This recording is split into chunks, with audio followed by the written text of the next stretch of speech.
Pompey Sound, your hourly update from Fratton Park, sponsored by Piglet's Pantry, the home of award-winning and handmade food on the South Coast. With the summer transfer window opening this Sunday, Pompey are gearing up for what promises to be a busy period in the market. Head coach John Mousinho expects things to really pick up steam next week. The window will initially be open for the first 10 days of June before a brief pause, then reopening on June 16th and running until September 1st. Unlike the past couple of summers, we're not likely to see a massive overhaul of the squad. That said, there'll still be plenty of movement as the club looks to free up space in their 25-man roster. Behind the scenes at the Hillsey training ground, the recruitment team is hard at work as Mousinho aims to strengthen his side for their second season in the Championship. With the Premier League season now wrapped up and the Championship and League One playoffs finished over the bank holiday, Mousinho shared some exciting insights about the upcoming transfer activity. "We've been flat out at the training ground," he explained in his end-of-season YouTube chat. "The pitches are getting a complete overhaul. Anyone who's driven past or uses the health club will have noticed their parking's been squeezed by all the sand. We're making improvements to the building too. While we can't go full steam ahead with recruitment just yet, we're still waiting on some clubs' retained lists. Things should really start moving from next week. Once the Premier League teams finish their tours and the dust settles, the market tends to pick up. We've been laying the groundwork since January, so we're in a good position. It's a different kind of pressure now. Instead of weekly match preparation, we're focused on getting our recruitment spot on." The club has already seen significant changes, with 11 players leaving Fratton Park, 5 released and 6 loan players returning to their parent clubs. He emphasised the need that we need backup for Colby Bishop again. I would, wouldn't he? But again, you can see this. You can see the sense in that, or the logic behind that. If you've got Bishop, Sadie, and Lang, maybe Yang, we don't know what's going on there. But again, you do need a good backup striker. If Colby Bishop, God forbid, picks up an injury at some stage next season, you do need to have that depth there, don't we? Oh, Colby takes a heck of a lot on his shoulders, doesn't he? And he's showed to come back from major surgery and heart surgery, and show the robust and turn out the games that he has done is a testament. But you can't expect. Michael Eisner's recent comments about a Wrexham-style documentary have got Pompey fans talking, and now CEO Andy Cullen has shared some exciting plans about growing the club's presence in America. Cullen opened up about Portsmouth's strategy to reach new audiences globally, though he was quick to note they won't simply copy Wrexham's playbook. Instead, they're looking to carve out their own unique path to build the club's international profile. The timing couldn't be better, with CBS's recent EFL deal opening up huge opportunities in the US market. American fans can now catch games at new immersive entertainment venues, showing just how much potential there is across the pond. "Michael understands exactly what we're aiming for," Cullen explained. "We're seeing clubs like Wrexham and Birmingham really making waves in the States, especially with the Championship's growing profile. The CBS deal has been a real game-changer for reaching American viewers. While we're proud to be a community-focused club with deep Portsmouth roots and strong national support, we're ready to introduce Pompey to a bigger audience. The US market offers huge potential, and yes, documentaries could be part of that, but with our own spin, aimed specifically at American viewers. Wrexham's success is inspiring, but it's just one piece of the puzzle. Take the new COSM venues in LA, Dallas, and soon Atlanta. They featured our Sheffield United match alongside Wrexham games, and the response was fantastic. There are plenty of ways to build the Pompey brand in America." But I can't see it. I can't see any of them. I can't quite see why we're bothered. Money? Is there money to be made from building Pompey's brand across the United States? Unlike other countries which have embraced football for 100 years, Pompey are not going to make inroads in Brazil, are they, or Argentina, or Asia or Africa. But America has long been seen as this sort of completely fertile, virgin territory, basically. Virgin territory as far as football is concerned. And I have some experience of this because back in 1972, 3, 4, something like that, I was appointed head of soccer coaching at Walt Whitman High School in Washington, which was absurd. I knew my football, and I had a referee's badge. That was about the size of it. But here's the thing that struck me, and I have mentioned this on Pompey Sound before, but it's significant. First of all, the boys, for they were all boys, who showed up to learn to play soccer, and there were about 30 or 40 of them, were non-athletic. They were the lads who couldn't get in the basketball side, they couldn't play baseball, they couldn't play gridiron. I don't know how much hockey was, the ice hockey there was being played there amongst young people, probably quite a bit. They liked their hockey. But football? Anyway, day one, the youngsters and I collected in the dressing room, and the head of sport came in with about 20, 30, 40 brand new leather footballs in great big orange nets. And I'd never seen so many leather footballs in the same place, not even in a sports shop. In other words, they'd committed to soccer. This was their first attempt to teach it at this school. And they'd committed to it more than the schools that I went to, which were immersed in soccer and had soccer history. We only had 3 footballs at the secondary school I went to. And they were all knackered. So I thought to myself then, and this is now 50 years ago, they're going to do this. And when they do it, watch out, because they'll be the best. Well, 50 years on, they're still delighted to qualify for the World Cup. And because there's always a danger that they won't, then they'll stage as many of them as possible. They know that there must be something in this sport, but they can't put their finger on it. You ask American journalists, broadcasters, sports people, why it is that soccer just does not get a toehold in the American psyche, and they scratch their heads. They say, we don't know, we don't get it, we don't like it. But there must be something in it because the whole of the rest of the world loves it with a passion, but we can't see it. Sometimes nothing happens. There are no goals. Sometimes you can go 20 minutes and there are not only no goals, but there are no close things. And yet the crowd seems hooked, rapt, on the edge of their seats, all the way through the game. And if you do get goals, you only get 2 or 3 in a game. If you get 4, that's considered a high-scoring game. There's just not enough excitement. I was literally at a Pompey game when an American who'd come over to look at soccer said out loud, I think you should make the goalposts 3 foot wide. And people said, why? And he said, because the crowd get very excited when the ball hits the posts. And of course he's right, because it was nearly a goal. But a shot that's going 3 foot past the goal and hits the woodwork isn't going to get the fans particularly excited. But you can see how they approach their sports. They want moments of excitement all the time. Americans want everything now. And that includes their excitement and the enjoyment in their sport. And football is a slightly more patient game than that. They're still trying to make cricket work in America, and it's just too slow. Not even the sped up 100 game is, I don't think, going to crack it in America. And what is the reason for this? It's because of heritage. People who love football because it was on the telly when they were little. Their family got excited about it. They had kickabouts in the garden with mum and dad. They played it in the playground at school during breaks. They had a school team. It was just, it was something that we did. If nobody had invented football, during the winter we'd have been doing it with rugby.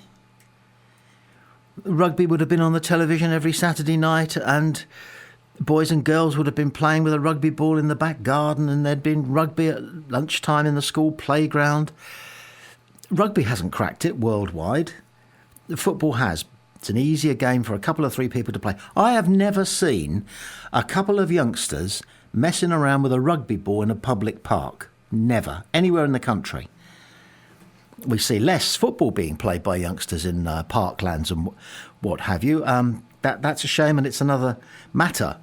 But it is a simple game to play. All you need is that ball, and there can be any number of you, multiple number of you. So it's ingrained in us. It's in our DNA. It's in our blood. It's not in the Americans' blood. They go out the back and they catch. They play catch. One of them's they both got a glove. They throw the ball. The other guy, the receiver, catches it in the glove, takes it out of the glove, and throws it back and the other guy catches it with his or her glove. It's their heritage, and they're proud of it. They see baseball as being historic. It's a heritage thing. Football, gridiron football, just less so than baseball. Baseball is such a part of the national psyche, but they're losing touch with it themselves. Baseball matches are less well attended. They're doing less well on television. They tried to make baseball happen in the United Kingdom by featuring Major League Baseball matches live on Channel 5. I know, because I hosted it live through the night. I didn't get it. It was pretty obvious I didn't quite get it. I certainly didn't warm to it enormously, although I feigned interest and excitement because that's part of the job. But it never took off. The only person I ever met who watched it was Terry Wogan. On his way to going to do his Radio 2 show, he would get up early in the morning, put on the kettle, turn on the television to see if there was anything on, and there'd be live baseball. So he watched it. And he even heard me commenting on the fact that if there was a fight between Terry Wogan and Richard Waitley, whatever his name was, who presented Countdown, I thought Wogan would win easily. Because I still think Wogan would beat the original presenter of Countdown in a fight. It was one of the most interesting things that happened in the programme, because baseball is very tedious, but they love it. And it's part of their heritage. It's part of their father and son. And nowadays, of course, with softball being big, it's also mother and daughter. And father and daughter and mother and son, you know. But it's in their blood. They will never take to football. So the next question is, dear listener, why do we keep trying to make it work in the United States? Is it vanity because we want the Americans to realise that they've been wrong for the last 100 years to play baseball and gridiron, and to finally surrender and say, do you know what? You're right, soccer's the best game in the world, which it is. No. The people who are doing these things are hard-nosed executives, money people, people who understand money, understand audiences, understand crowds, understand a sports crowd, understand a television audience, a television sporting audience. They know these things inside out. They've got good instincts. They've done the research. They believe it's going to work in the United States. I confess I don't really care. It's not important to me that somebody in Pasadena is a Pompey fan. There's even a place called Portsmouth in America. It's in New Hampshire, I think. It's only a little place. It's a harbour town, and it's very pretty, as is our Portsmouth. But not even they are going to start following Portsmouth 5 to 10,000 miles away. We do have Pompey fans scattered around the globe. They are people who were born and brought up in England, close to Pompey, became Pompey fans, and then found themselves, for family or for work or both, having to go and live elsewhere, and they want to stay in touch. We get quite a handful of them, quite a scattering of them, listening to Pompey Sound. If you're listening to this podcast in Los Angeles, where we have a little enclave, there's somebody in Russia who listens day and night, somebody in Turkey, all sorts, all over. Pompey fans there are. But are there going to be significant numbers of Pompey fans spending money to watch Pompey, to buy merchandise, buy branding, go to these virtual games experiences? They've got 90,000 seaters now where you can watch a game of football that's happening 5,000 miles away and it appears that you're there. They're trying hard, the Americans. They do try hard at everything, but they also know when something doesn't work and then they walk away. Rule 8 of American television is take chances and run scared. In other words, if you make a mistake, doesn't matter, tear the whole thing up and start again with something else. However, there is a big however here. A however the size of the Yosemite National Park. A monster, however, and it's this. If there's one club that is staffed to make this work as an American entertainment, it is not Man U, not Real Madrid, it is Pompey. And the reason for that, 2 words. Michael Eisner. Widely regarded in the American entertainment industry as the greatest mind that has ever been brought to bear on what Americans are entertained by. This is the man who, when he was head of Paramount, was pitched an idea for a sitcom involving a group of youngsters who were slightly outside of the law, but not in a big way. They were bikers. They were Hell's Angels, but with a nice face. And it was Michael Eisner who said no to this idea, but yes to the idea of a nice, comfy, cheerful, funny American family with mom and dad, son and daughter. Son's had a number of friends. And living in the basement, or the attic, was it, over their house, is a really good-natured, noble, honest, funny, courageous biker who is also smart. He's got nothing on his leather jacket, he's got no tattoos, he doesn't chew gum or smoke, and his hair is immaculate. He invented the Fonz. Out of this very average idea that he was sent at Paramount, he invented Happy Days. He invented the Fonz. He knew just what the dynamic could be. One of America's great film directors managed to get some money to make a movie when I think he was still at Paramount, Michael Eisner, and he said the only way I could get through a meeting with Michael Eisner, who I'd never met before, was by constantly saying to myself over and over the same phrase all the time he was talking. He is much more intelligent than I will ever be. He is much more intelligent than I will ever be. How he used that in what he said and what his pitch was, he doesn't go on to say. But he was aware of the fact that Michael Eisner has a mind the size of the great outdoors, but he doesn't show it off. He's quiet and unassuming. He speaks simply, but what he says is worth listening to. And if Michael Eisner says that this could work for Pompey, bear in mind that Wrexham, of course, have got a Hollywood connection, haven't they? The owners of Wrexham are film stars. I don't know too much about it. I don't watch Hollywood films anymore, and I don't watch Hollywood films of the genre that these chaps make. But there's an extra reason there why people would want to watch a documentary about Wrexham across the United States. If Michael Eisner says this will work, it will work. I'm going to stick to my guns and say, I can't see how. We've been trying for 50 years, and sorry about this, but I don't particularly care, unless it made Pompey so much money that we were able to afford the new Lionel Messi, which I very much doubt, and you very much doubt it. No, we're football fans. We just care about the next game and winning it.